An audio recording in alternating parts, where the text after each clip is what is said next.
Hello, everybody. What is up? Hello, and welcome, one and all. Welcome, welcome, welcome. This is episode number 65 of the Super Grapple Bros podcast. Podcast about two brothers who are former WWE employees that enjoy the wrestling and the video games. Once again, going solo is myself, Murpho, one of your hosts, D-Murph's job. Quick update on him. His job got extended by 2 weeks, which included last week and this week. Last week I was at New York Comic Con, so I wasn't able to do the show, so we took a week off. Now I'm here doing it solo.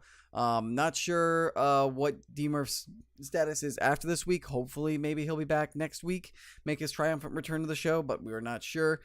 For now, I'm running it solo, and this episode is the Super Showdown review show. Super Showdown happened last week on Saturday, about a week ago today from the date of recording. So I'm going to just discuss it, go over it. We're going to briefly talk on some other stuff that happened this week on Raw and SmackDown. I'm going to talk about the potential of also the Crown Jewel show not happening. Lots of real world events and politics, and has really muddled the deal between the WWE and Saudi Arabia, and thus the Crown Jewel show that is supposed to happen on November 2nd. We'll talk about that after we discuss the Super Showdown, which happened in Australia, in Melbourne. Then we'll do our normal news roundup, both for wrestling and then video games, with the bridge to video games being the fact that WWE 2K19 released. And I actually caved, picked it up, and got to play it a little bit, so I'll offer some first impressions. And we'll discuss, what I think about the game and reception. So, as we roll into Super Showdown, my first overall thoughts about it was that it was pretty good. It was long, very long, almost like a WrestleMania-esque show, or kind of very similar to what they did with Greatest Royal Rumble. But I was entertained by it. I didn't think the show was that bad. I remember seeing people saying that the event wasn't too great. Can't remember where. But I was fine with it. I was happy with it. I was satisfied with it. I thought there might have been there were some ups, there were some downs, but we'll discuss that as we go through all the matches. So we'll get started with the SmackDown Tag Title match, which before I get into it, I just want to say hi to Big Stupid, who is in the chat, saying hello to him. First match of the show was the New Day versus the Bar tag titles for SmackDown. This match and rivalry kind of came out of nowhere. I think it was mostly just because of the fact it didn't really make much sense for Cesaro and Sheamus to be getting the opportunity kayfabe wise, but we know that Cesaro and Sheamus can tear it up with the New Day, and they had themselves a pretty good match, solid match. I don't really think there was anything to critique, anything really to count out as like balls to the wall show stealing amazing, as New Day sometimes tends to do with their tag matches. But it was still solid, good, strong match, decent contest. New Day ended up winning.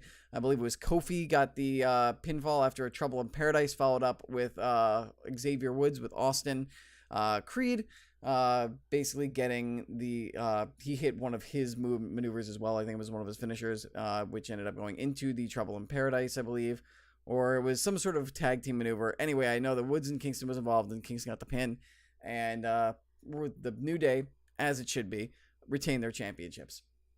The next match was Charlotte Flair versus Becky Lynch, which this rivalry is so good. I'm really enjoying it.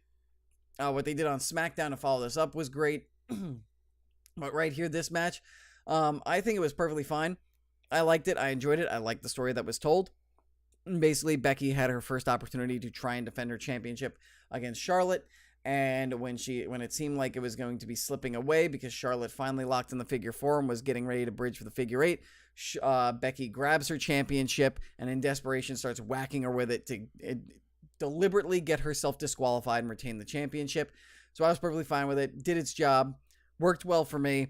And it ended up leading to a match on SmackDown, which had a really awesome moment that we'll talk about later, and another match that the two will have as a last woman standing match at Evolution, which will be awesome. After that was Bobby Lashley and John Cena beat Elias and Kevin Owens. Um, it was good to see John Cena back. A lot of people were freaking out about his new hairstyle. Whatever. It's dad John Cena now. He's got his dad hair going on, and his hairstyle is actually very similar to like how I have my hair sometimes. So I'm gonna personally not take much of an offense to it. And I will say this though, also with regards to Cena's hair, he looks a lot more like his father now with that hairstyle.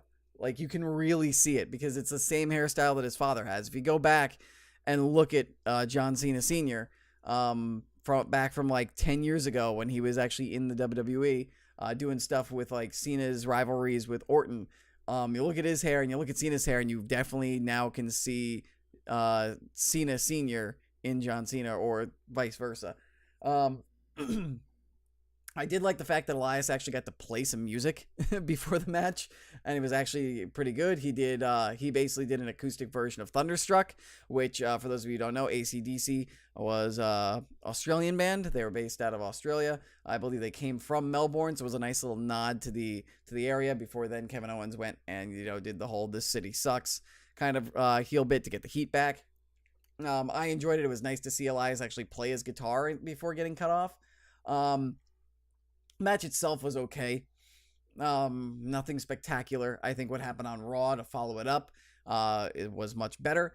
But yeah, Cena. The big thing coming from the victory, which Cena got the pin on Elias, was the fact that John Cena unveiled his 6th move of doom that he was teasing while he was in China, training with Jackie Chan.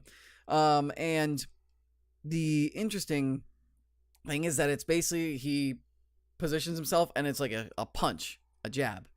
Kind of a letdown. I was hoping it was going to be something more kind of exciting, but I mean, I also don't want to be too much of a Debbie Downer because the camera angle really wasn't that great that showed it. So I kind of want to see it again with a better camera angle and see how it connects, because you really couldn't see the impact. If it looks like it has more impact and he builds it up more, it could be good. I've also just never been big on, I feel like strikes, for them to be, like for a punch to be effective, I think it has to work with somebody who's big, like say Big Show. The fist is so massive that when it hits you, you're just out.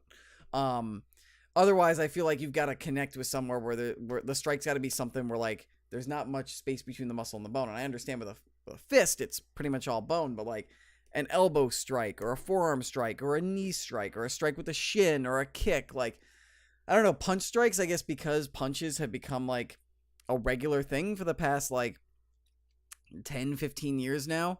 In WWE, there used to be a time back in like the 80s and the 70s where you weren't allowed to throw punches, and then it evolved to like open fists. You had to like strike like this, or like an open palm, like you couldn't have it closed like this, or it had to be like this. Now people kind of just mostly just throw punches. So like to see like the new move of doom just be a punch, like just the fact that punches are so prevalent, initially it just kind of fell flat. But again, see what happens when we get a better camera angle of it, and when Cena actually has a chance to build up the move more. Maybe maybe it'll develop into something. Following that, we got the first of the Homers matches, which was Billie Kay and Peyton Royce, the Iconics, faced off against Asuka and Naomi. And I don't know what WWE is doing with Asuka, but I saw Asuka coming out and dancing with Naomi. I think Asuka as a character is dead in WWE. Like, Asuka did her best, and I think she did well, like, playing that role, but it's just such a drastic departure from what she was without any transition at all. And this is another thing that is a common complaint with WWE storytelling, and the way that the writing is done is that, like, maybe I missed a SmackDown or something, but like I didn't see anything where Asuka was suddenly this like happy-go-lucky dancing kind of chick who would like it seemed like she was the straight man. She was supposed to be the straight man to Naomi's like dancing character. And it just seemed like a great departure in character from Asuka from what we knew her, and no real sign to me of the transition. Again, I could have just missed something on a SmackDown, but like, I liked Asuka much better as the ass kicker, and I feel like maybe if we were going to transition into this, maybe we should have done some more promos. Maybe there should have been some promos or some build, or maybe even like a packaged video, maybe before the match, showing the transition of Asuka. I don't know.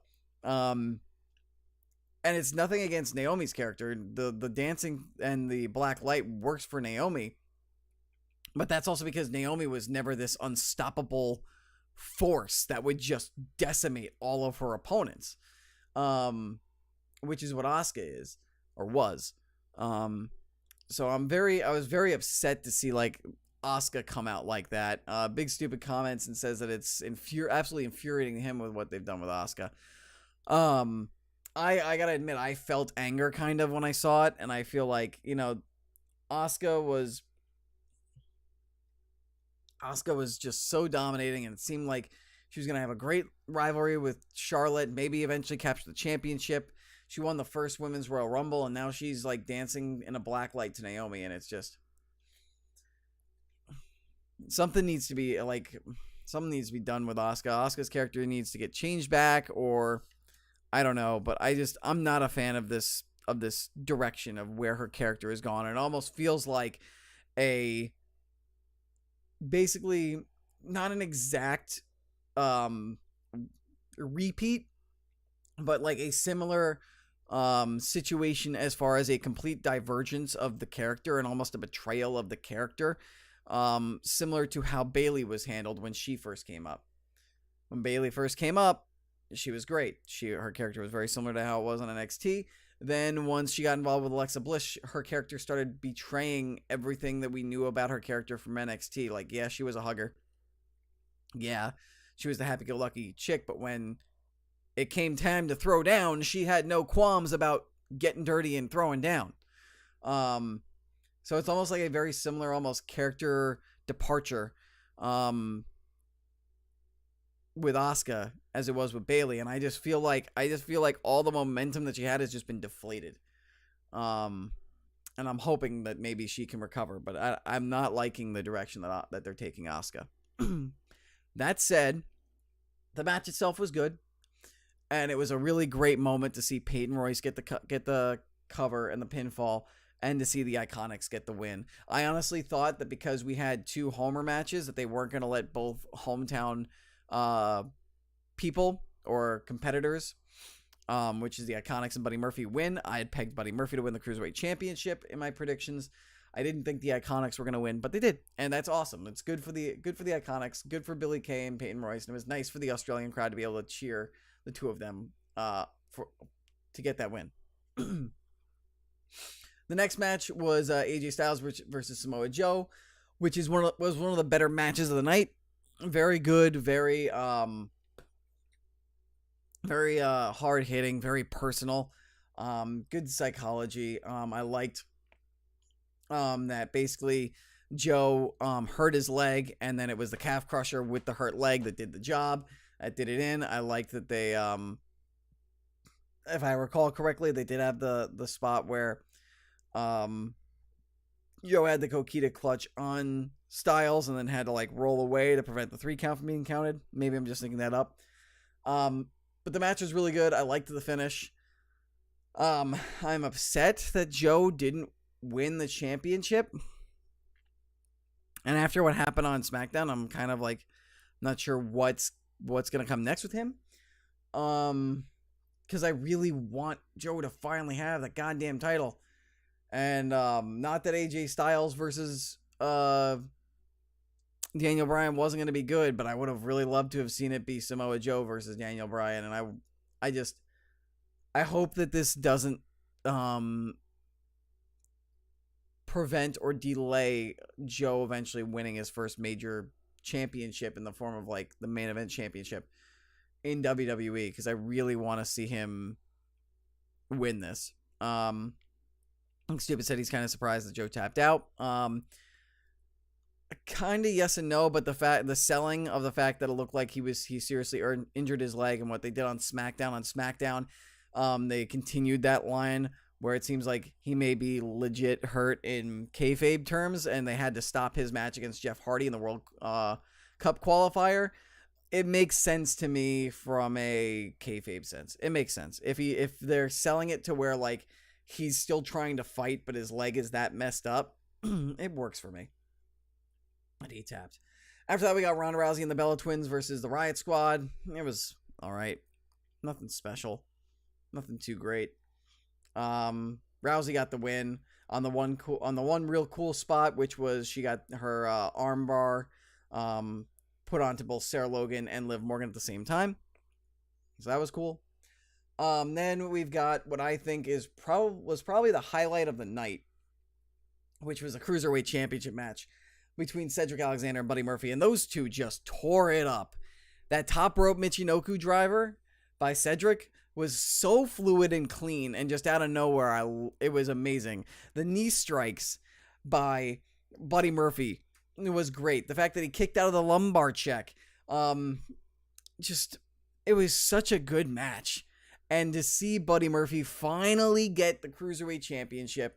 And Buddy Murphy, again, not only did Cedric show, like, how good he is, but Buddy Murphy also just showed, like, how good of a wrestler he is and how, like, lucky WWE is that he is, like, blossoming under their wing. And that he's been able to come from NXT and do all this stuff. And like, all of his hard work over the last year has paid off in winning the Cruiserweight Championship in Australia, and one of the biggest feel-good moments I've seen in wrestling, that the roof just came off of the place, even though there was no roof for that match. It was really good.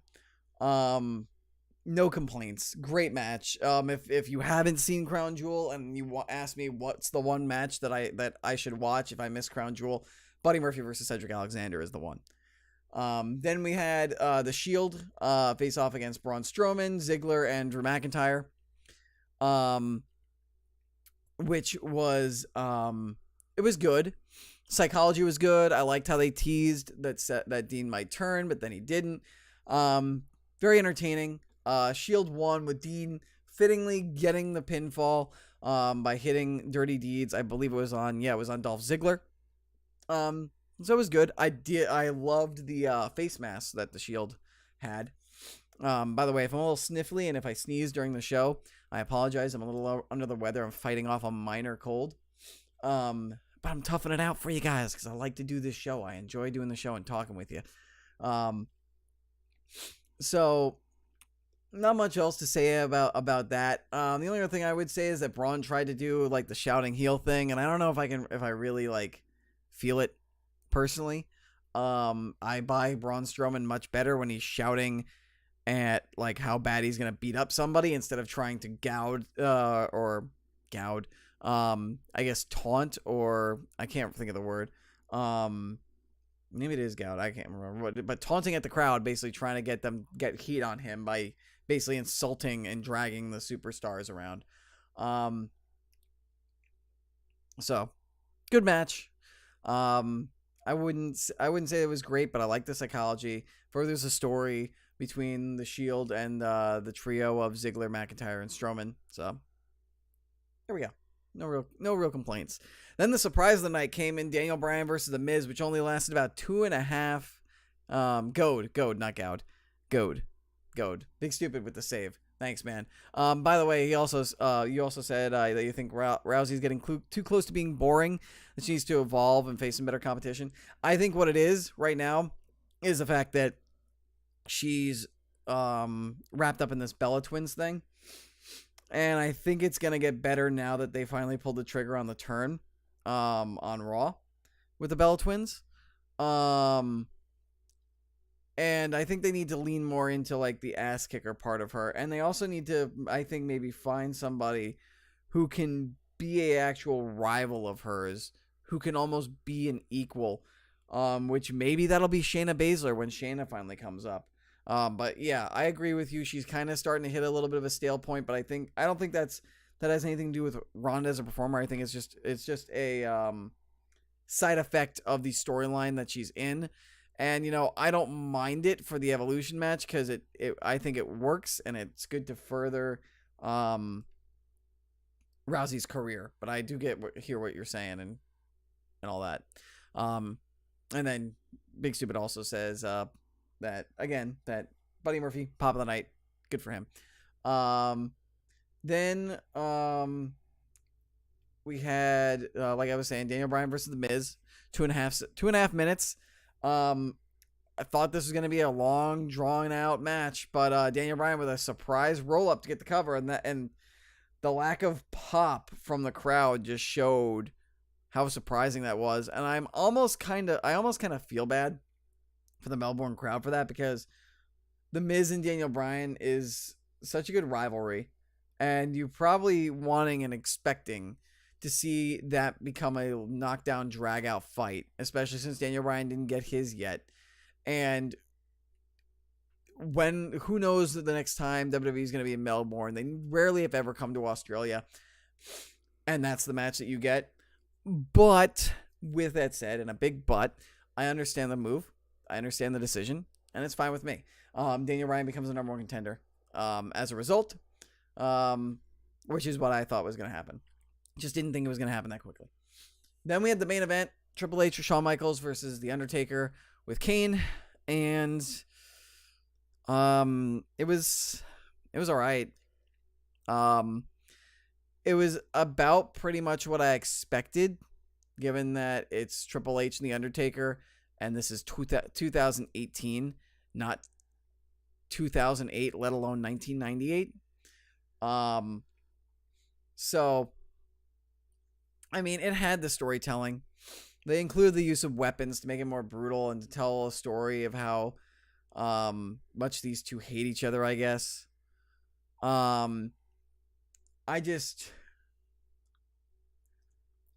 It was what I expected. It's not like with The Undertaker at the age that he's in, Shawn Michaels and the age that he's at, they can't be doing the insane stuff that the younger guys are doing to get like these 5-star matches. Their biggest strength is their ability to tell a story, and they did tell a decent story.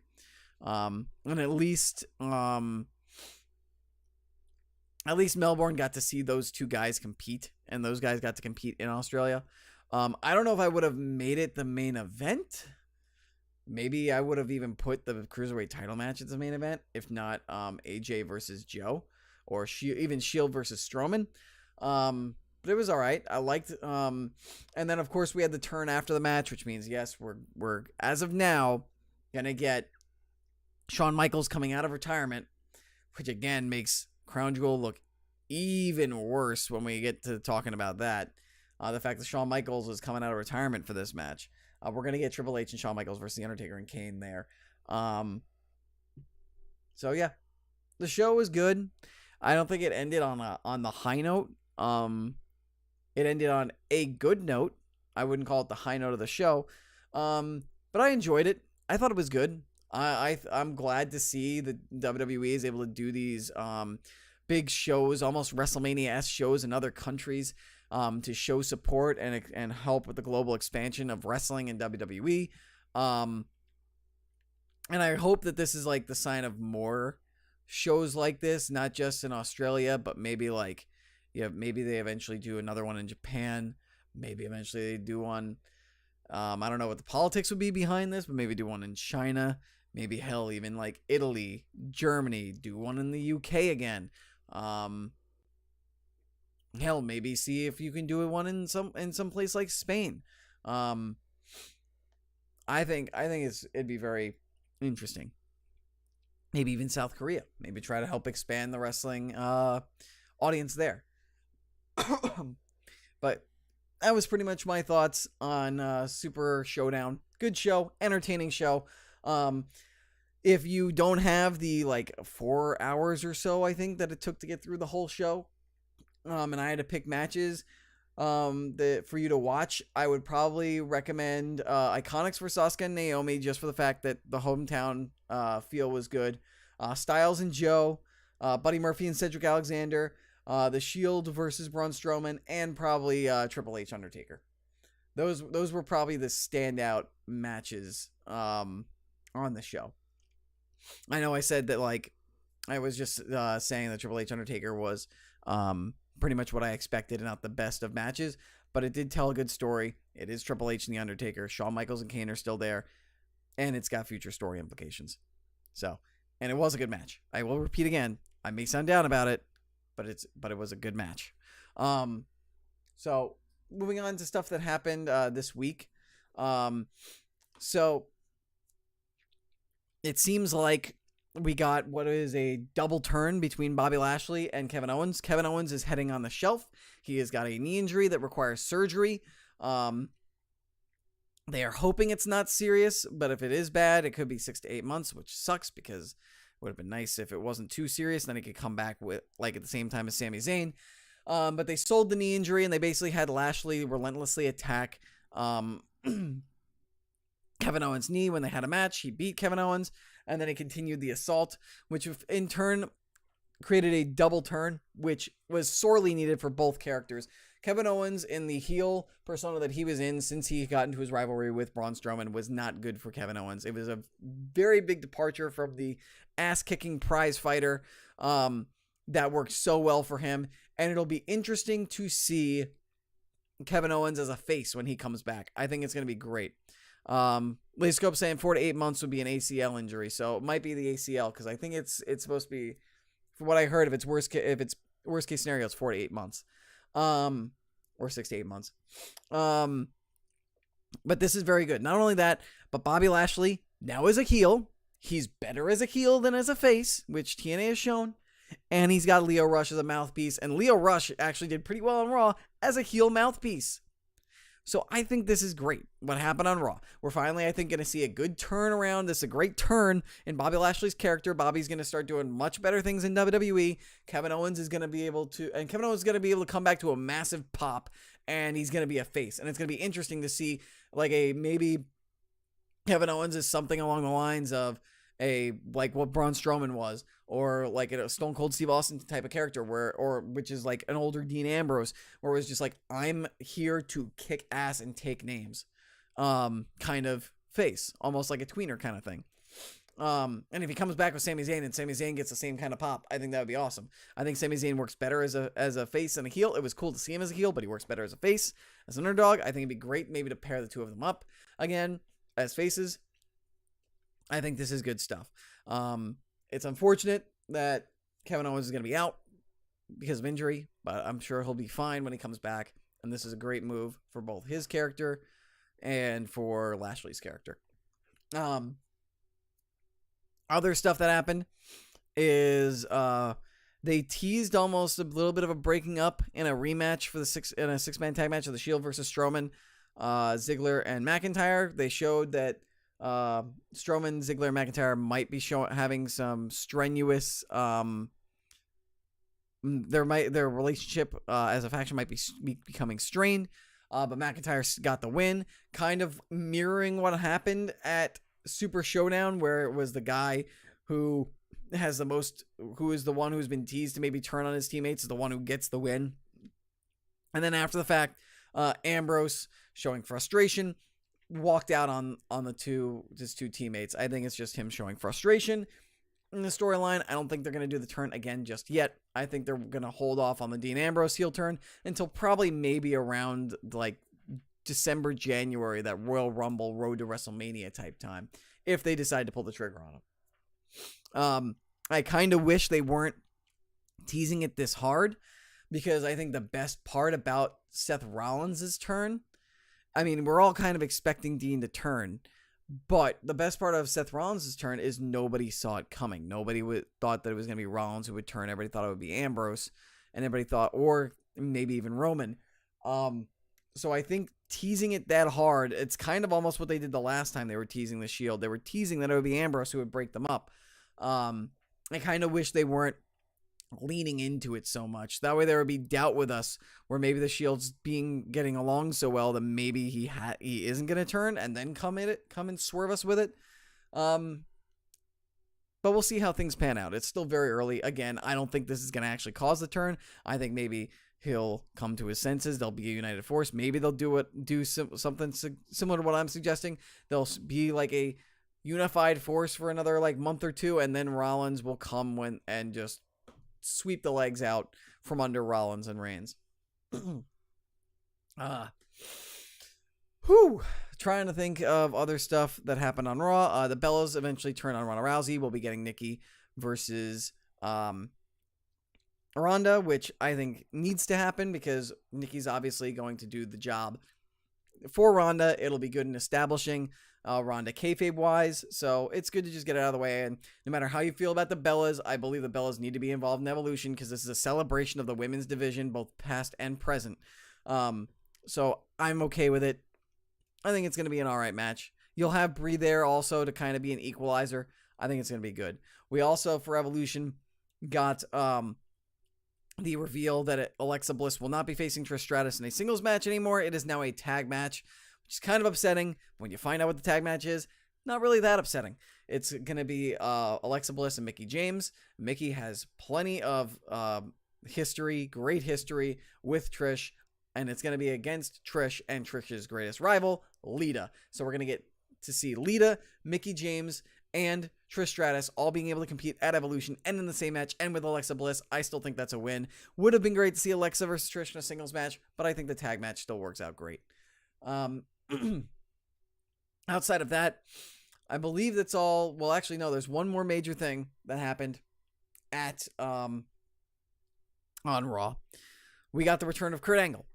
There was a battle royale between Baron Corbin and a bunch of these jobbers to earn a spot in the WWE World Cup tournament, and the Conquistador, who is like one of, I guess, one of the like two Conquistadors that was a tag team way back when, and then Edge and Christian impersonated them for a storyline during the Ruthless Aggression or Attitude Era, which was really good. Ended up hitting 3 German suplexes, an Olympic slam, and eliminating Baron Corbin and winning the match. It ended up being Kurt Angle. So Kurt Angle's back. We're going to keep this little rivalry between him and Baron Corbin going. Corbin's probably going to cost him a match against John Cena, who got announced for the World Cup. It's going to be Cena versus Angle in a World Cup match, which is going to be amazing. Chilean Seabass shirt is on back order. That just caught me off guard. I don't get the reference, big stupid, but I'm going to keep rolling. But we're going to get John Cena versus Kurt Angle at Crunchyroll if it happens. Big if at this point. So that'll be cool. And then I'm sure Corbin's going to cost Angle the match, and then we'll probably go into SummerSlam, or Survivor Series, and a lot of people are thinking it's going to be Team Angle versus Team Corbin, which I think will be very entertaining. Then over on SmackDown, we had the rematch between Becky Lynch and Charlotte. Charlotte speared Becky Lynch through the LED board, which was awesome, after they both got counted out. And as a result, Paige announced the two of them will be facing off against one another for the SmackDown Women's Championship in a last woman standing match, which I think is going to be amazing. My Chilean Seabass shirt is on back order. Was the name of one of the guys in the Battle Royal. That's hilarious. I know there were a bunch of just random names and gimmicks they gave to people. That's hilarious.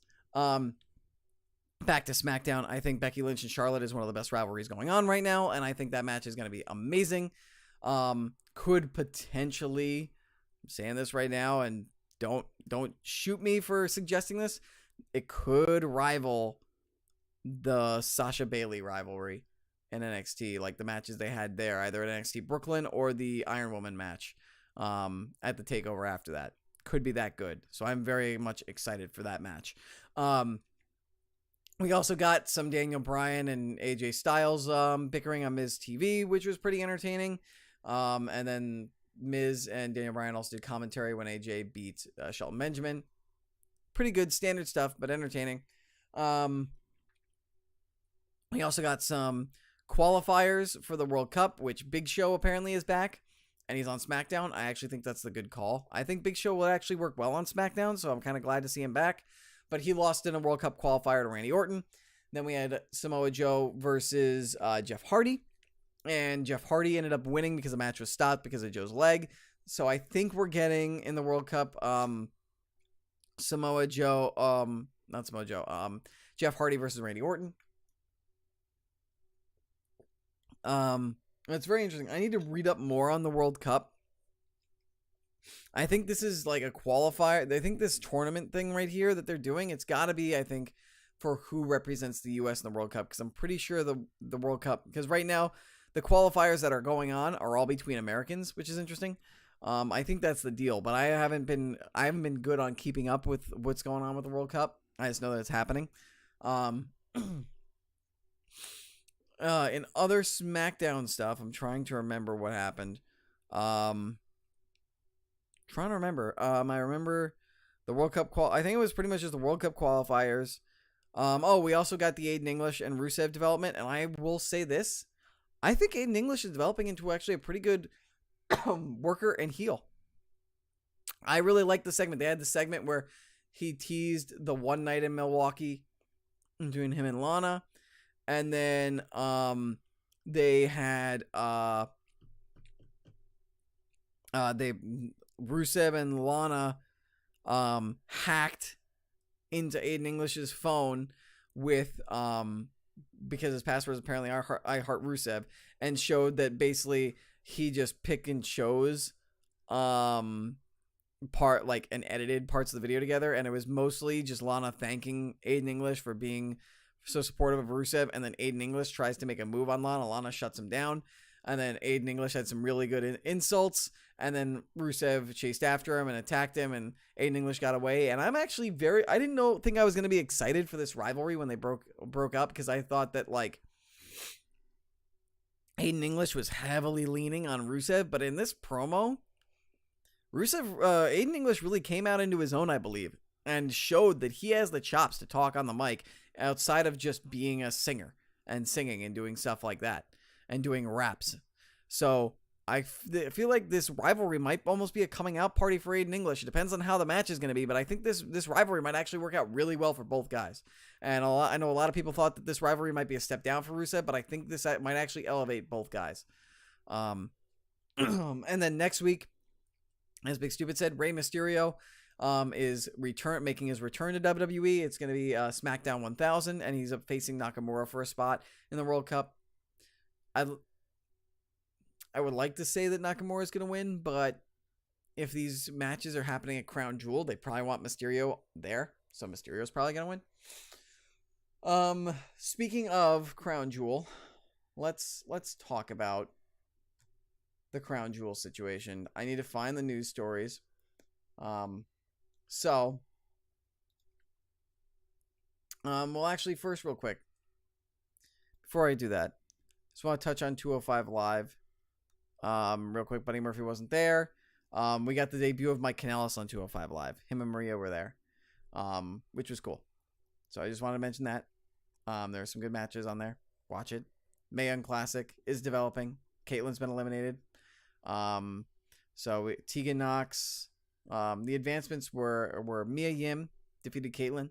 Tegan Knox defeated Nicole Matthews. Diana Purrazzo beat Gia Lee. And Io Shirai beat Zeuxis in the Mae Young Classic.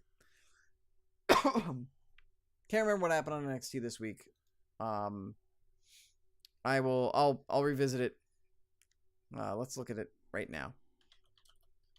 I did not look up the NXT results for this week, so let's take a look.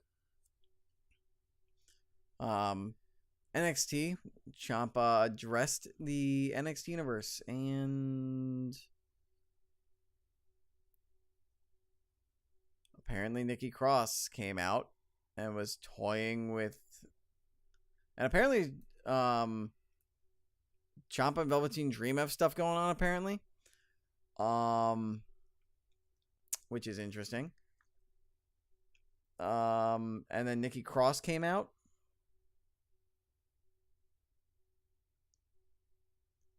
Which was really weird. Apparently she was acting like a weird stalker. Apparently she's a tortured keeper of secrets. That they're going with. Which is pretty cool and interesting.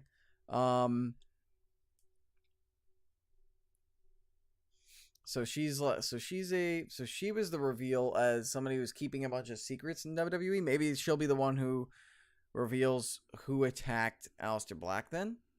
But Dream Ciampa title matches apparently might happen, looks like. We got Keith Lee versus Kona Reeves. I'm assuming Keith Lee won that, yes. And then we had a triple threat match in the North American Championship between, looks like, Adam Cole, Pete Dunne, and Ricochet. And Ricochet ended up winning. That's awesome. Apparently got an A+ rating, according to Bleacher Report. So I'm definitely going to have to go check that out. So apparently NXT was really freaking good this week. Yes, Big Stupid did say that Nikki Cross knows who attacked Aleister Black. Okay, cool. All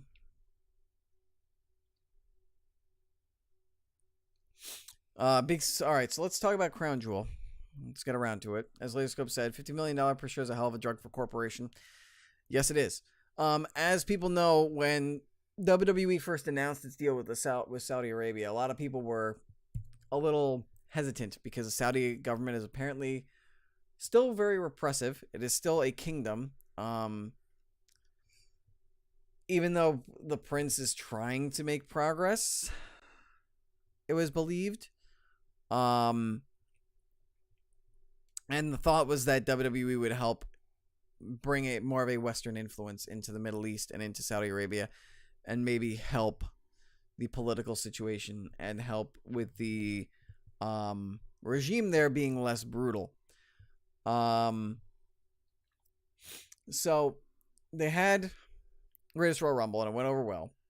Now they're planning on doing Crown Jewel.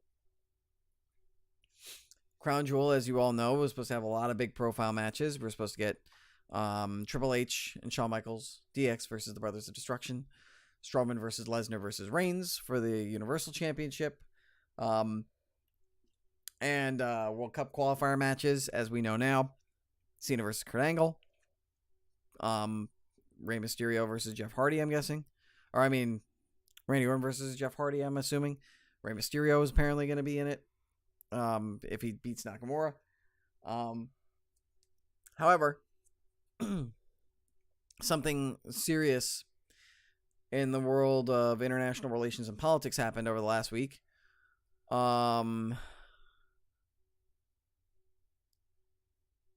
That's really just dark and dicey and makes me personally want WWE to pull out of Crown Jewel. So, for those who don't know, I'll tell this story of what happened. If I can find it. I can tell it without having the story, but I kind of want to have the story just to be safe. I think I got rid of the story. But anyway, so there is this journalist. Let me see if I can find the name of the journalist. Yeah. He was a journalist in Saudi Arabia who worked for the Washington Post, Jamal Khashoggi. He was being critical of the current regime, and he's always, as far as I know from his history, he has never shied away from being critical of Saudi regimes and Saudi governments. Apparently, he was saying some things that was critical of not just, I think, the regime, but the crown prince, who is the guy who is apparently the more progressive over his father, and is trying to bring about some changes in Saudi Arabia. But, yeah, Saudi journalist, American resident, Laserscope said. He's a Saudi journalist, but an American resident. So this is an American. But are you sure about that? American resident, but I think he's a Saudi national. Because he had to go to the Saudi consulate, I believe. He was hiding in Turkey. Because apparently the Saudi regime was after him. After he was being critical. So he left and was hiding out in Turkey. And he went to the Saudi consulate. He left his phone with his fiance because he was worried something might happen to him. I believe he had to get some paperwork done. In order to be free of Saudi Arabia. Bowling Dude and Ladies Cup, you guys seem to know what's going down, so you guys can correct me. I'm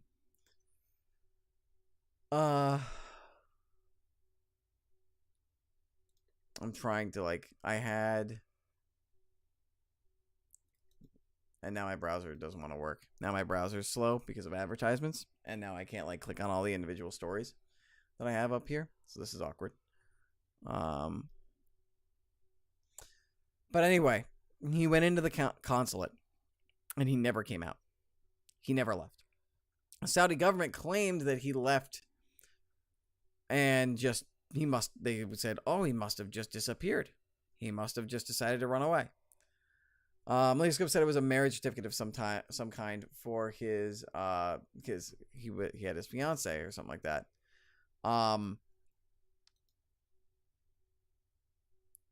Big Stupid says it was a lie about a marriage certificate to get him back there.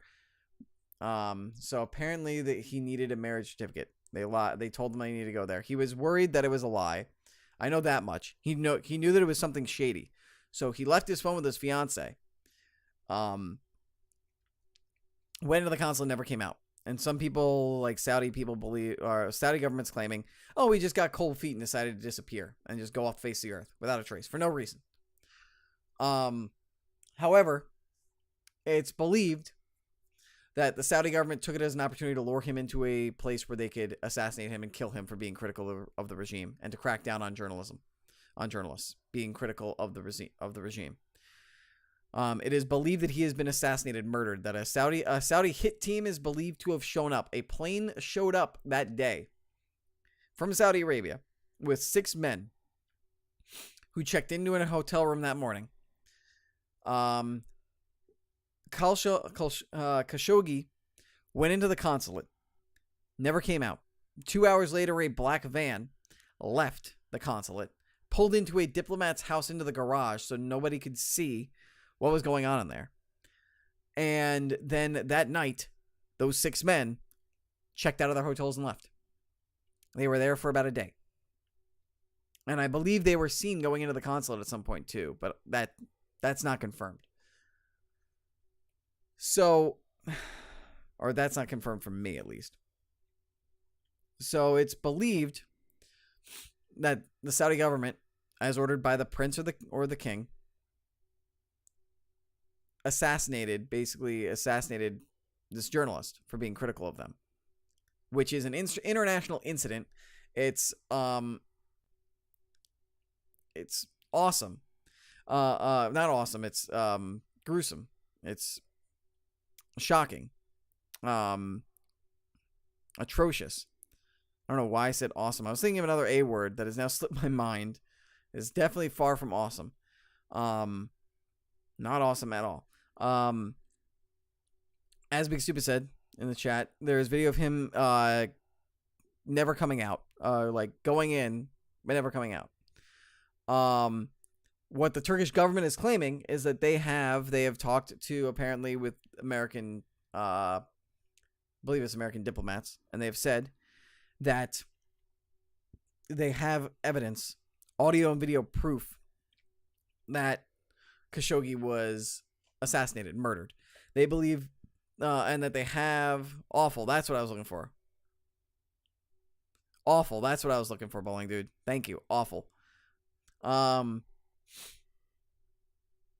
But they claim that they have evidence of video and audio from the moment, including the moment that he died. They're claiming it was because Khashoggi had an Apple Watch and turned on the record features, and that it automatically uploaded to the iCloud, and that some files were deleted. A lot of people believe that's a lie, and that what it really is that just Turkey has all of their embassies, all the foreign embassies, bugged with cameras and recording devices, so that way they can, play the spy game and listen in on everybody. But Turkey doesn't want to reveal that to people, so they're claiming the Apple Watch thing. But it's believed that they have, because they have the consulates and embassies bugged, that the murder was conducted in one of these bugged areas or rooms, and the audio and video picked it up and witnessed him being murdered and then disemboweled and cut into pieces, so that way they could, carry his bits more conspicuously or more inconspicuously. And this has caused a massive international incident, because this is an attack on a journalist. It is an attack on freedom of speech and freedom of the press. The UN has condemned it. The American government has condemned it. There was supposed to be this business summit that was going to happen involving Richard Branson, the CEO of Uber, and a couple of other business leaders from America and other nations in Saudi Arabia, and they've pulled out. They're not going anymore. And so now, because of this egregious incident by the Saudi government, an attack on a murder and an assassination on a journalist, which the Saudi government is still denying. There's immense pressure on WWE to cancel Crown Jewel. WWE came out this week on Wednesday and said they are monitoring the situation, but hadn't reached a decision yet. Since then, senators have actually come out to pressure WWE, including Chris Murphy, who is a senator from Connecticut, which is where WWE is based. WWE is based out of Stamford, Connecticut. And he had said that I'd hope that they would be rethinking their relationship with the kingdom, especially with respect to the events coming up in the next few weeks. He also added this brazen assault on the freedom of the press and slap in the face to the United States if this murder occurred, as it seems it did. Also, Lindsey Graham, who I'm not the biggest fan of, who is also another senator, said there should be a pause. He said private enterprise is a private enterprise, different than a governmental entity. But because Linda McMahon is part of the president's cabinet, it falls into the gray area where the administration really should give it some thought and maybe even prevail upon not doing it. In addition to this, the fact that WWE is facing pressure from the U.S. government, there is also reports, if I can get this up here, that the majority of the WWE locker room, and I don't blame them, and probably the backstage workers too, don't want to go to Saudi Arabia now. Because God forbid they say something critical, or God forbid the government wants to do something to them. It's very unnerving. The guy was an American resident. They're all a lot of the majority of the roster live in the U.S. now. They're all American residents.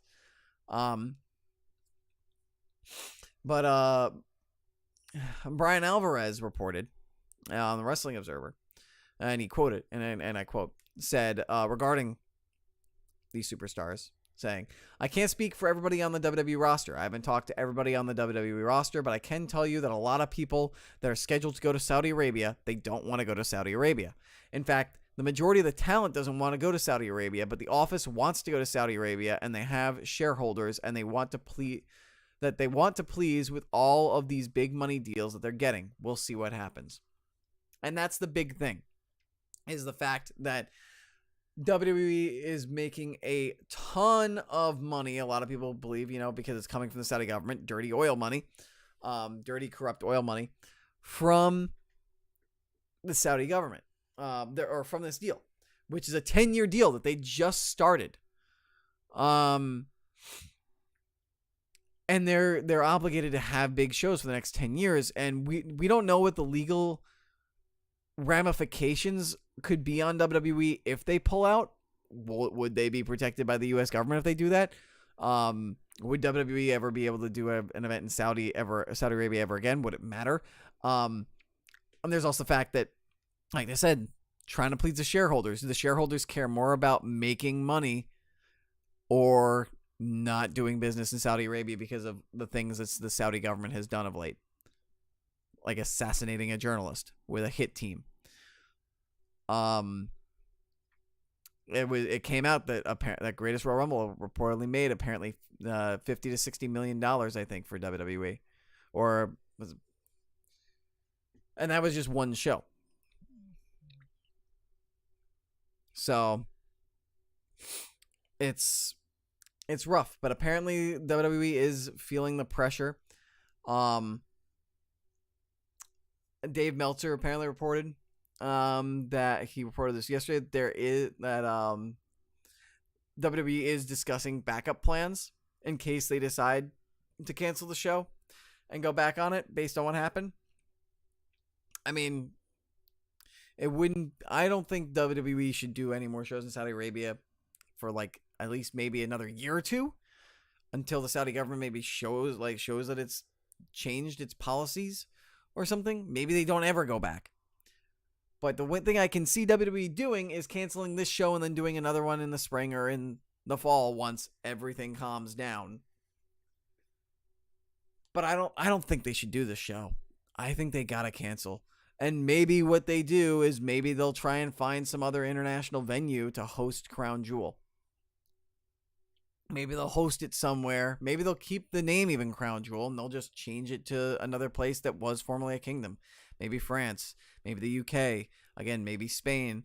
Maybe they go to Germany or maybe they host something in the US. I don't know, but yeah, Bowling Dude says that he hopes that they pull out. I hope they do too. A lot of people do. I don't think the fans are on board for Crown Jewel anymore.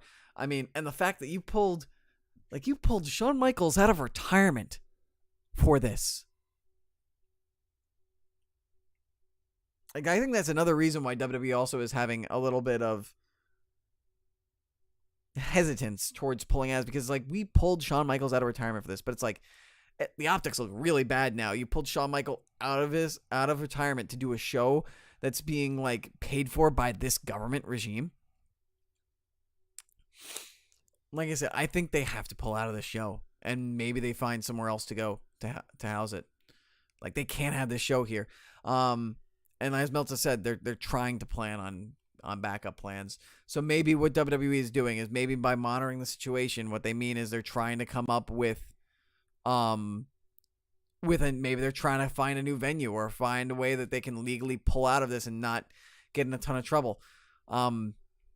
Maybe they're working on it.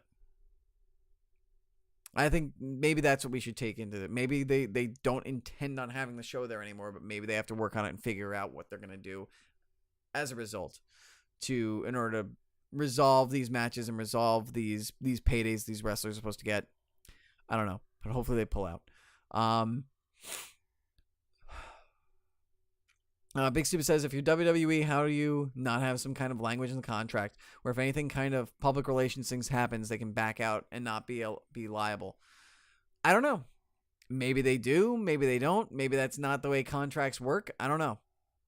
I can't speak on that. Big Stupid also says, much as a pro-American as Vince is, I can't believe he would allow this to still happen. It's true, but he also has shareholders and investors to worry about, and it's a publicly traded company. So it's not as cut and dry and black and white as much as Vince would probably want it to be. Bowling Dude thinks a Crown Jewel in London would be a good replacement. I think it would be if they could get a venue in London. Yeah, exactly. That's the thing. Like, that's another thing. Like, Lesnar was apparently supposed to get a massive payday for this. And probably Shawn Michaels, too, to come out of retirement. Like, they got to find a place where they can make enough money to validate those paydays, too. It's not a good look for WWE. It's not a good situation. I personally feel like they need to pull out a Crown Jewel. Otherwise, it's going to look awful for them. Really awful. But I just don't know what they're going to do. We'll see what happens. It's something that I'm sure we're going to learn more and more about because it's still 2 or 3 weeks away.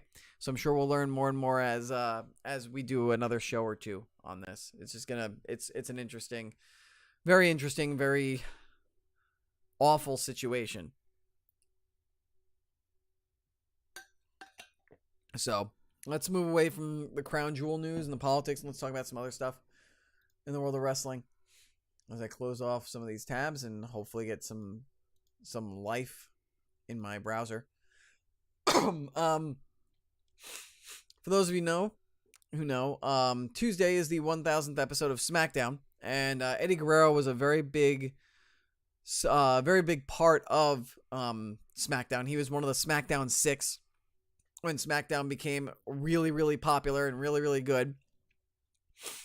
In order to honor Eddie Guerrero, not sure if this is done because SmackDown 1000 is happening. It might be. WWE is actually premiering a new documentary on Eddie Guerrero titled WWE Untold Eddie Guerrero, but it's not hitting WWE Network, at least not at first. It's going to go live at 1 o'clock Eastern tomorrow. It's going to live stream, actually. They're going to stream it from the WWE YouTube channel at 1 o'clock tomorrow on the WWE YouTube, which is also kind of interesting now that I think about it, because that's right when all the NFL 1 o'clock games go on, so I don't know what they're expecting as far as numbers, since they're going to be going up against football, but I don't know. Maybe that's why they didn't put it on the network and they just got to put it there. I don't know why they didn't decide to put it on Sunday night or maybe even today on Saturday. when there's no football going on. But it's definitely interesting. It'll probably live as a VOD video after the fact. So I'm sure it'll be a great thing to watch. And maybe it'll eventually go. There's no words on whether or not it's going to be going to the network after the fact, but maybe it will. It's definitely worth watching. This Eddie Guerrero documentary. And while we're on the subject of Raw 1000, Edge was initially promoted to show up on SmackDown 1000 with the cutting edge, but apparently WWE has pulled him from all advertising, and they're not talking about him anymore. And when they're promoting it, they're no longer advertising the segment, and he's not listed among the talent advertised for SmackDown 1000 on WWE.com. So it's believed that he may have actually, due to some sort of schedule conflict or something, couldn't make it anymore, and WWE was just like, let's just not say anything, and let's just ignore it and hope that everybody else forgets. It's unfortunate, but I'm sure SmackDown 1000 is still going to be good regardless. It just sucks that Edge isn't going to be there because he was one of the SmackDown 6. But at least Ray will be there, who was one of the SmackDown 6 as well. Yeah. So, I'm trying to gather the last bit of news, but my browser, because, I get it, a lot of wrestling sites like to run ads on their, ads upon ads on their pages, which slows down browser speed. Here's a nice little interesting little nugget of news that dropped this week. Apparently Vince McMahon has never seen an episode of NXT, and take that with a grain of salt when you hear that, because the truth is that basically Triple H was being interviewed, and he told the Sun that Vince McMahon has never seen an episode of NXT. And that he's too busy to see the full program. But the actual, I believe, quote is, "I don't know that he's ever watched a full episode of NXT start to finish. He's busy." Which doesn't, and some people, like the place where the story is being featured, I believe it's cage side seats or ringside seats, was saying like, how does he not, was saying stuff along the lines of like, how does he, learn about these guys that he's bringing up to the main roster? I'm sure Vince does, like, trusts his writers and does enough, hopefully maybe does some of his homework to watch a couple segments of the people when they're coming up. But it just means that, he's a very busy individual. Super busy. He's the CEO and chairman of WWE. He's got a lot of stuff. Plus, he still runs everything backstage, traveling from city to city every week. I don't blame him for not having time to watch NXT, to have never seen a full episode of NXT. As long as he still watches segments here and there and watches, like, stuff that we know of people when they're coming up to the main roster, that's enough. Little bit surprising, but also not too surprising that he's never seen an episode of NXT from start to finish, from beginning to end. Other big news is that Neville is finally back. And he did not decide to return to or to go to New Japan as many thought, or even ROH. He decided to go back to his roots. He made his name in Dragon Gate, and that's where he returned, which is a very interesting decision because Dragon Gate is not as big as New Japan, and I don't know how this is going to work out for him. I don't know if this is going to build his star back up. I feel like he could just disappear again in Dragon Gate, but who knows? We'll see what happens, but it's good to see Neville back, aka Pac, and good to see him doing stuff, and I'm hoping that eventually this means he'll do all-ins. If there are sequels, he'll show up in ROH, he'll show up in New Japan eventually. But it does worry me because I feel like Dragon Gate might prevent Neville from reaching that top indie billing level rather than Neville elevate Dragon Gate just because of how big New Japan and ROH have become. But I could be wrong. We'll see. It'll be interesting to see how it all develops. And then New Japan announced its return to the United States as well. November 10th and 11th, they will be back. And the show on the 11th will have a match between Kenny Omega and Fit Finley's Fit Finley's son, David Finley. So that'll be interesting. It's a big moment for David Finley. He hasn't really gotten that huge top billing yet or a premiere match yet. And he's going to get it here at New Japan. It's, I believe, called, looks like the name of the show is called Lions Break Project 1. So this will be a moment for the second generation superstar to maybe show what he's got and maybe come out on his own and, you know, say hello to the world of wrestling and maybe make a name for himself. So that'll be November 11th with a show also the day before on the 10th. So keep your eyes out for that. And also there's a belief apparently, according to Meltzer, there are talks for All In 2 and All In 3 being held around on both Memorial Day and Labor Day to bookend the summer of 2019. And that Chicago and Southern California are being discussed as the locations to host the event. I am all for another All In. I don't know if 2 in the same year is a good idea, because might just be better as a once-a-year thing. But you know what? Don't doubt Cody. That's one thing All In has taught people. Don't doubt Cody. So we'll see how it works out. And we already discussed the Kevin Owens stuff. The final bit of news is that Punishment Martinez, he dropped their ROH title tapings, and PW Insider confirmed that it was because he has signed a contract with WWE and that he'll be showing up in NXT. I don't know Punishment Martinez that well, so I'll be interesting to see what he does. But according to WrestlingNews.co, he broke into the business in 2014 after training at the Monster Factory in New Jersey for ROH. There's no word yet when he will debut in NXT, but one possible date is during TakeOver War Games on the night before Survivor Series in Los Angeles. So that's going to do it for the wrestling related stuff, but we're going to transition into the video game stuff with wrestling video game stuff, because WWE 2K19 came out this week. And I eventually caved after I saw what Chris Danker did with, showed a little bit of my career, and I saw the tower stuff, and it seemed like it would be interesting. It seemed like it would be better than 2K18. So I caved. I picked it up. I figured I will stream it on the Twitch channel. My career starting this coming Monday at 1 o'clock to 4 o'clock Eastern time in the afternoon. And from what I've played so far, I've played a little bit during the week because I want to try and build my character up. So that way when I'm going through my career, I've heard that in my career, you are seriously like underrated overall. And you really have to work hard to win your matches. So I want to kind of make it a little bit less insanity with how difficult the matches are. So I started playing my player. I created my wrestler. El Murpho's back. He looks similar to how he did in 2K17 My Career, for anybody who watched that, or 2K16 My Career. And I'm enjoying it. I'm enjoying a WWE wrestling game again, and a WWE game. I didn't think that was going to be possible. I got burnt out when I was doing my YouTube channel and from doing stuff on Up, Up, Down, Down. But I like the Towers mode. It's good. It's fun. I'm enjoying it. Gameplay is similar, but different enough. I like the payback system. I like the way that you upgrade your player with the My Player tree.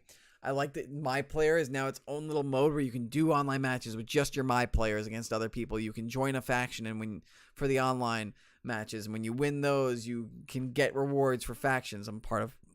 I chose Undisputed Era, by the way. Shock the system, of course.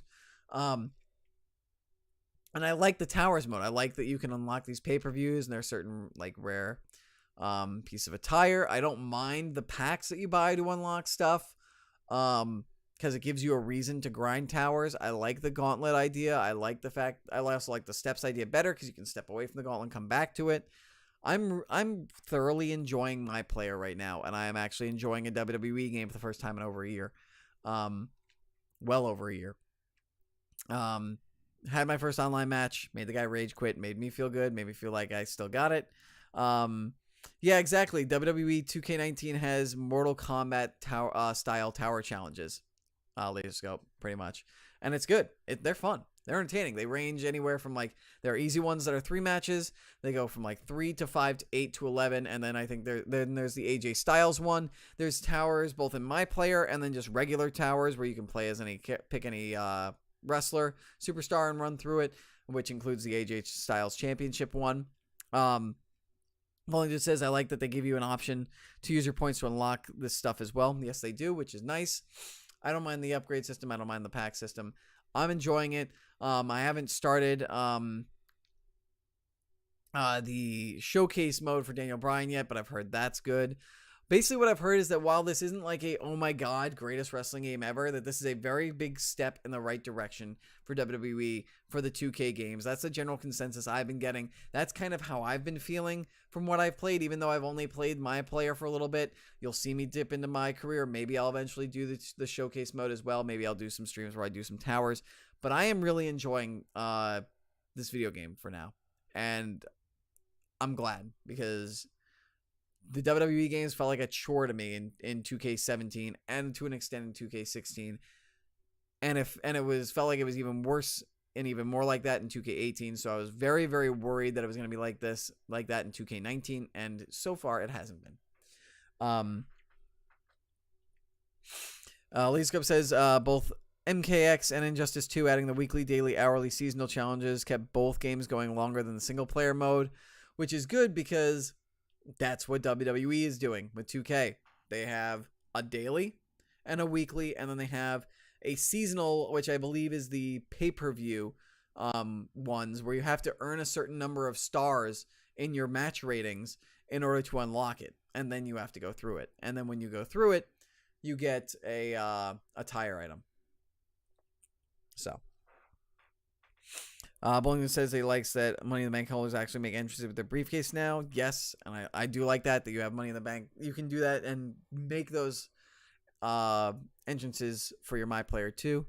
I'm sorry to who this is. I'm going to say hi to you. I just need to look at your name. Jajamla M. Hello and welcome to the chat. I have night mode on him in the chat, and you're blue, which conflicts with the night mode. So yeah, WWE 2K19, I can confidently say that WWE has made a good 2K, or 2K has made another good WWE game for once. That's my early impressions, at least. So I would recommend maybe giving it a look. Maybe come watch the stream. Maybe watch guys like Super Zombie Barbecue or Luigi or Danker or Tony Pizza Guy. Those are the 2K guy, the 2K games people that I worked with when I was at WWE, who still continue to make great content. I would recommend go checking those people out, watch their videos, see if 2K19 looks like your thing. If you're here, you're like wrestling and video games or video games. So I gotta imagine it could be down your alley. So give those videos a look and make the decision. Big Steve says the only problem is no cash-ins though. Didn't know that. But anyway, let's complete this transition from wrestling and video games over to fully video games. Not a lot of news actually in video games this week from what I saw. But there is some big news. Sony did confirm that the PlayStation 5, I'm not quoting PlayStation, I'm quoting myself. This is what I'm calling it, the PlayStation 5, the believed PlayStation 5. They're not saying it's PlayStation 5, but they've confirmed that they are working on the next-gen console. No other details aside from the fact that they are working on it. And back in May, I believe a Sony official said that they were about 3 years away from the next generation. So, other PlayStation news is that PlayStation finally announced, Sony finally announced that PSN name changes are finally going to happen. So if you don't like your name, if you don't like your 420 Blaze It XX666 Love Weed handle, then you can get rid of it. I'm perfectly fine with my name because it's El Murpho across the board. So I'm fine. But if you have a problem with your name and you want to change it, you'll finally be able to do that. A new blog post about the changes being read from Polygon established a few key points. Mainly how much it will cost players to change their name once the trial period is over. Select players who have participated in system software betas previously will be allowed to change their PSN names as part of the PlayStation preview program. The first PSN name change will be free of charge, but changes after the first one will cost you $10. You have to change your PSN name. Will cost you $5 for PlayStation Plus members. So if you're a PlayStation Plus member, which you should be, it's $5. I don't know why you wouldn't be a PS Plus member, but if you aren't a PS Plus member, it's $10 after the first one. So good news there. And then Xbox, Microsoft had its own console update to provide people. And that is that avatars are coming back. Avatars were a part of 360. They were fun. They were cool. I liked them. I liked decking mine out. Mine had a Rangers jersey, which was really cool. They are bringing them back for Xbox One. Their arrival is a little late. But basically, these new avatars have been designed to be much more inclusive than the original ones. This is again quoting from Polygon. The avatar editor also, or with customization options such as gender-neutral clothes and diverse body types.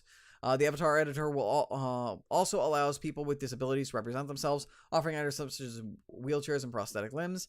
And users can customize each element of their avatar, including skin, hair color, clothes, accessories, with more than 16 million colors.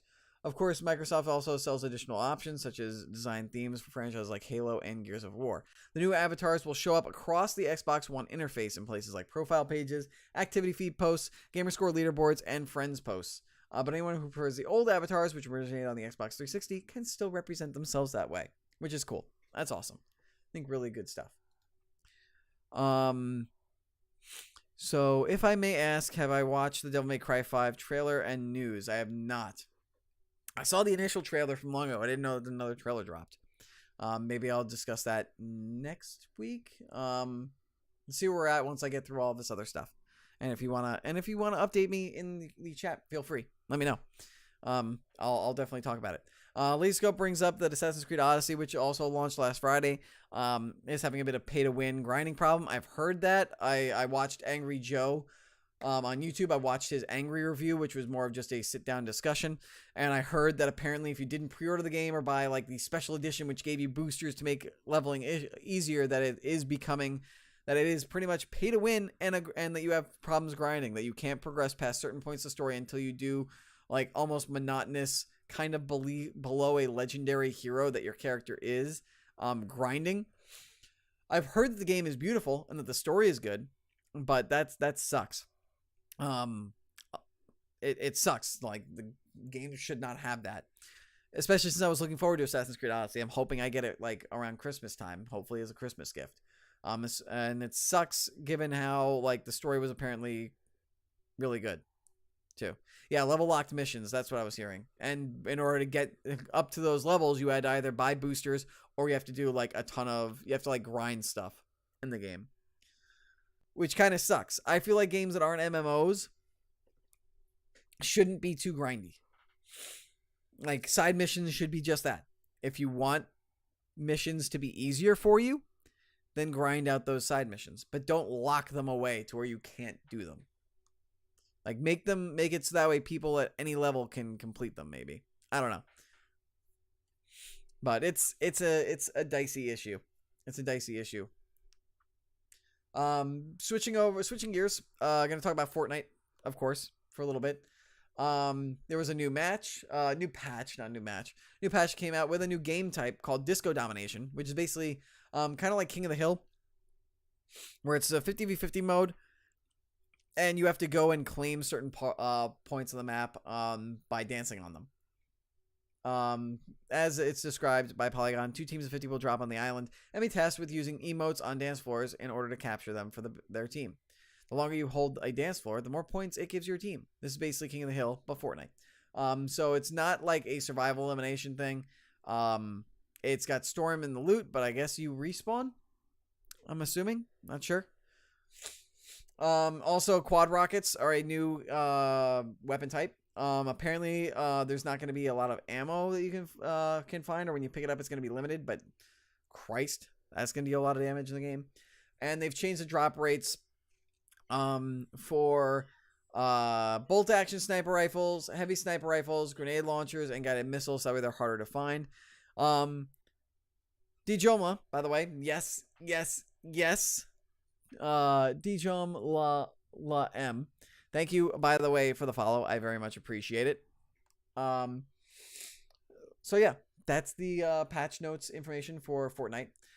They also brought back the Skull Soldier, or Skull Trooper, as a skin in the store mode. I'm not sure if it's being sold right now because it went up on the 10th, but they did bring it back, and it might still be in the store, and it might be popping back up in the store like during the rest of the Halloween season. They also, it's also customizable, so you can change the colors. DJ, sure, I'll call you DJ, man. That is much easier. Bowling Dude, thank you, by the way, for the host. Appreciate it. They made a female version called the Skull Ranger. And yeah, they're customizable. So that was one of the most memorable early Fortnite and iconic skins. So if you want to have your now customizable version of that skin, go right ahead. And now Fortnite is finally available for all Android users. You won't be able to find it on the Google Play Store though. In order to play Fortnite on your Android device, you have to go to Epic's website and download the Fortnite app from the Epic website. So that's everything with relation to Fortnite. Now we're going to talk about a little bit of Destiny. Destiny revealed that its Festival of the Lost, its Halloween event, is coming to Destiny 2 this year. It's going to be starting this Tuesday with the weekly reset. And in addition to being able to get like paper mache masks you can wear, like a chicken mask or an Uldren mask or stuff like that,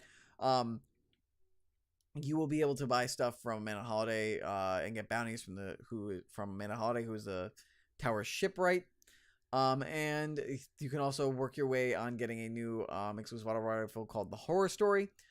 Apparently there will also be a dungeon called the Haunted Forest, which takes the Infinite Forest from the Curse of Osiris expansion last year and puts like a little a spooky Halloween theme on it. And people believe that through doing this, you can potentially get I believe that there is also a possibility during this event to get the, what was the name of the Thunderlord exotic from Destiny 1. It's believed that it'll be back. Hasn't been confirmed by Destiny, but by Bungie, but we'll find out when people start playing things and maybe unlocking it or not. Apparently there will also be a murder mystery that players can solve during this event.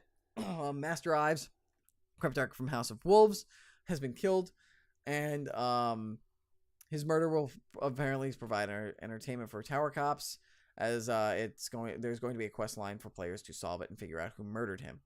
And then there's also new ghosts. There's like a Black Cat ghost and other ships as well. Destiny 2 details on the Black Armor expansion, by the way, also got apparently leaked out this week. There are rumors that are suggesting, again from Polygon, that there will be a new bubble location set up in the EDZ where the Black Armory, I guess, will be. And it's believed that the location of the raid lair might take place there, might also take place in Titan, and it's believed that the Hive are going to be what's going to be focused on. And to coincide with the Black Armory, there will be a new weapon rarity called Black. Don't know if that's going to be higher than an exotic, lower than an exotic, equal to an exotic, just from the Black Armory or what, but it'll be interesting. And apparently there will be a new activity in the new patrol zone called the Forges of Chain, although the enemy type that the players will be facing off during that is still up in the air.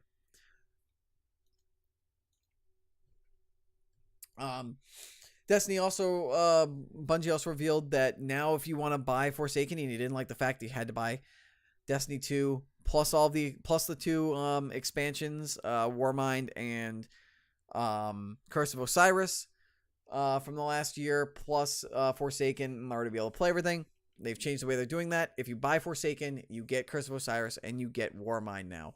And you would just have to buy Destiny 2 and Forsaken to get access to everything. For people who did spend money on everything, however, they are going to be offering a Veterans of the Hunt bundle, which is a unique shader and a unique emblem. They're also going to have a veteran bundle of 2 exotic emotes and a consumer bundle of medallions, which are boosters for veterans who played the game and basically spent all their money on everything separately as a way to thank them for it. So yeah, there's that. And then the final piece of news I want to touch on is kind of a follow-up to the Walking Dead and Telltale Games stuff we talked about last week. There's no updates in the lawsuit story. However, a deal has finally been reached for the final season of The Walking Dead to be completed. Robert Kirkman, who is the author of The Walking Dead. He has his own company known as Skybound Entertainment and Skybound Games. And they apparently reached an agreement with Telltale to be able to finish out the story for The Walking Dead, the final season. Yep. It's the same company that basically makes the comics, pretty much. Well, Telltale, I believe Walking Dead is under the Image Comics brand, but it's Kirkman's, I guess Skybound is the company that Kirkman made that now creates the comics, and I guess Image is the publisher now.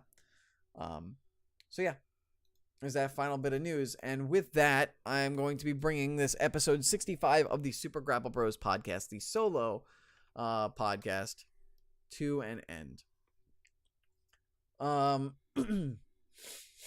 So thank you all so much for watching episode 65 of the Super Grapple Bros podcast.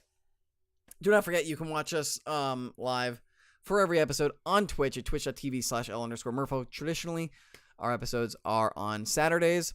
Not sure what the status with D-Murph is going to be going forward, but I'm hoping to have another episode next week. You can also watch this back if you don't watch it live at twitch.tv/L_Murpho, in addition to catching it on YouTube at youtube.com/LMurphoReal. That's where all the podcasts can be found. Be sure to like, share, subscribe over there. Let people know. Comment if you want to get involved in the discussion. If you can't do so in the live chat, you can do that on YouTube. You can also do that on Discord at the El Murpho Discord server. Link to that is on the channel page on Twitch in the description of every YouTube video. And we have an audio version. It's in the show notes of the audio version. You click there. We have two channels. We have a viewer predictions channel where you can, join in on predictions of pay-per-views and the such, and special events and stuff like that, and compare yourselves to us. Nobody submitted any predictions for Super Showdown, so no shout outs for that. But if you do have the most viewer predictions correct, out of all the viewers, you will get shouted out on the review episode, the next episode.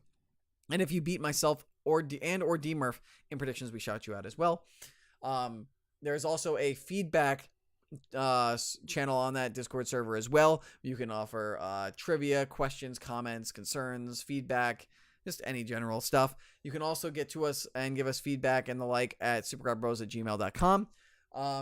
You can follow me on Twitch at L_Murpho. D-Murph is at D-Murph_42 on Twitter.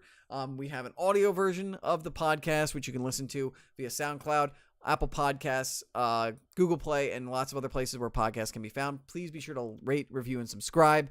Once we get enough reviews, we'll be officially rated and reviewed podcast, and we can be more easily found by people searching, more people involved in the discussion. Had a little bit of an emote war going on, or emote thing going on with Ladies Cup and Big Stupid. So many thumbs up everywhere, downloads, stuff like that. I didn't think it would be fair since nobody else did 360 and woo, wow, lots of emotes going on. I appreciate it. But anyway, yeah, get that audio version in there, rate, review, subscribe. Before we get out of here, we're going to be doing the Kayfabe News article of the week. And I'm just going to pick something randomly because this is normally D-Murph's thing, and I just this is normally D-Murph's thing, and I don't normally get much time to pick something out. So I'm just going to pick something randomly here on Kayfabe News. I'm going to go with this one because this is entertaining. So our Kayfabe News article of the week to send you guys home is Cena announces WWE I butchered that. Cena announces WWE retirement to pursue his first love, scrapbooking. A little bit of joke on his new dad hair and whatnot. So, okay, guys, that's going to do it. Thank you all so much for coming, watching, listening, however you consume this podcast. I appreciate it. Thank you all so much. And until next time, peace, deuces, the deucey deuce, laters. Bye-bye now. Bye-bye now. Bye-bye. Don't forget, by the way, live stream Monday, 1 to 4 p.m. Eastern. My career. Watching. Bye-bye now. Bye. Shut up and sit down.